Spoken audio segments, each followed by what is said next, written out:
तो आपको दिखाएंगे मध्य प्रदेश के दतिया की एक ऐसी तस्वीर जिसे देखने के बाद आप भी हैरान हो जाएंगे, क्योंकि आजादी के 77 साल जरूर पूरे हो गए, लेकिन यहां विकास के नाम पर कुछ भी नहीं हुआ।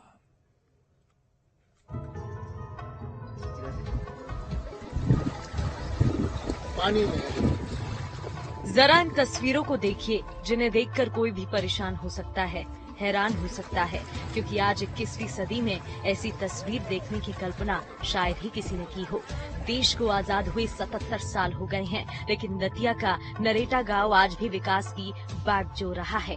इससे भी खराब हालात तो यहाँ के स्कूली बच्चों के हैं, जिन्हें तालीम लेने के लिए जान जोखिम में डालनी पड़ती है। लेकिन इतना सब कुछ देखने के बाद प्रशासन के कानों पर जूं तक नहीं रेंगती।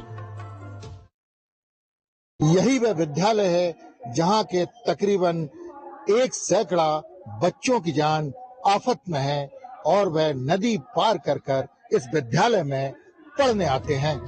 दरअसल दतिया जिला मुख्यालय से करीब 15 किलोमीटर की दूरी पर शासकीय हाई स्कूल है, जो एकीकृत विद्यालय प्रधानमंत्री स्कूल फॉर राइजिंग इंडिया के तहत ग्राम टगा पंचायत में है। स्कूल में 5 गांव के करीब 224 छात्र छात्राएं नियमित पढ़ने आते हैं। कक्षा 6 से लेकर 10वीं के छात्र यहां पढ़ाई करते हैं, जो रोज मौत का सामना करते हुए स्कूल पहुंचते हैं। हम वहाँ पहुंचे हैं नरेटा गांव में और हमने एक ऐसी तस्वीर आपको दिखाई जिससे दिल दहल जाता है कि बच्चे अपनी जान जोखिम में डालकर नदी पार कर कर स्कूल विद्यालय में आ रहे हैं। हमारे साथ नदी पार करके किनारे पर खड़े वह बच्चे हैं कि हम उनसे बात करेंगे कि आखिर क्या कारण है कि उन्हें इस प्रकार का करना पड़ रहा है। हम बात करेंगे। क्या नाम है आपका? मेरा नाम नंदिनी है। क्या है ये सब? कैसे आ रही हो आप पानी में निकलकर?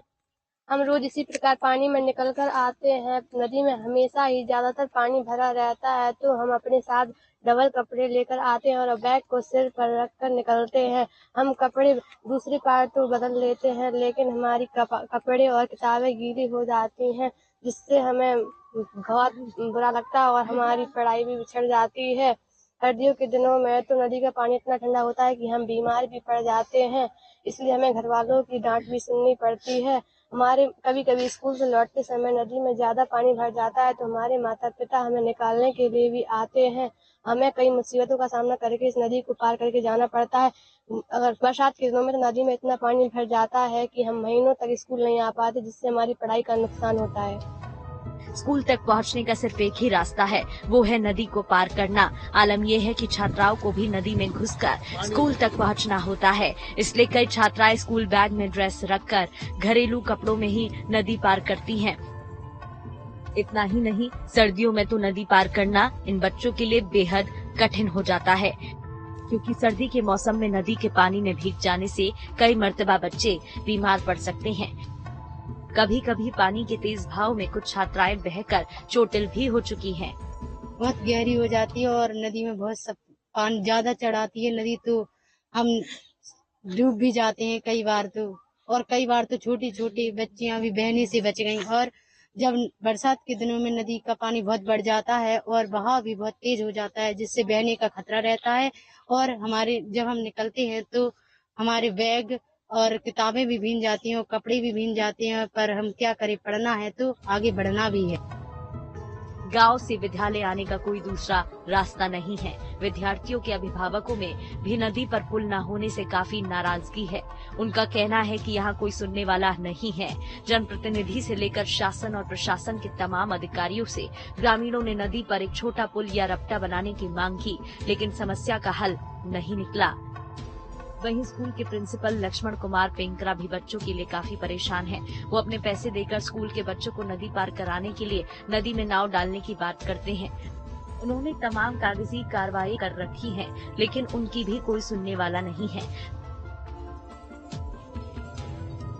रास्ता जाइए, मैं रास्ता जाइए, फिर बाईपास हो गए यहाँ चिरूला। कहीं नहीं नेतन से खूब कह ली, नेतन के पास हमें कि बनना है, लेकिन करे नेतन से अभी तक नहीं भी आता है। कम से कम 4-5 साल हो गए जब से ये कि बन रहा जय आशा में थे। किसी के बच्चों को भविष्य सुधरे, तुम तो बड़े बड़े आदमी है, सो बच्चों को भविष्य सुधर रहा। हम गरीब गुरन के बच्चों को भविष्य कैसे सुधरे वो है?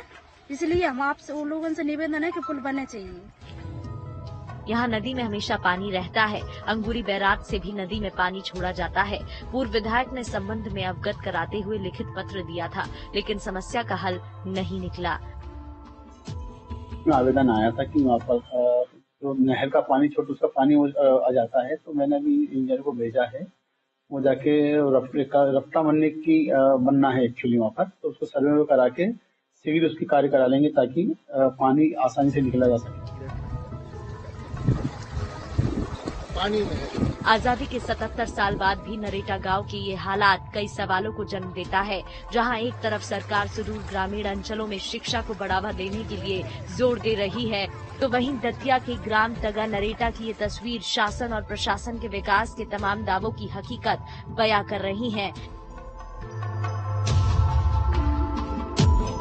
बच्चे जो अपनी जान जोखिम में डालकर विद्यालय आ रहे हैं, ये है आजाद भारत की तस्वीर। आप देख रहे हैं कि आजादी को 77 साल हो गए हैं और ऐसी तस्वीर सामने आई है। बहुत बड़ा सवाल है कि आखिर ये नदी जरा सी नदी है, लेकिन गहराई इसमें बहुत है। इस पर पुल क्यों नहीं बन पा रहा? और तमाम राजनेता विकास यात्राएं लेकर इस गांव में आए, तमाम विकास के बड़े बड़े दावे किए गए, लेकिन सब दावों की पोल खुलकर सामने आ गई और बच्चे बराबर विद्यालय में आ रहे हैं और सरकार की मंशा है कि स्कूल चलो तो पानी में है। तत्वज्ञ सिंह, न्यूज स्टेट, मध्य प्रदेश, छत्तीसगढ़।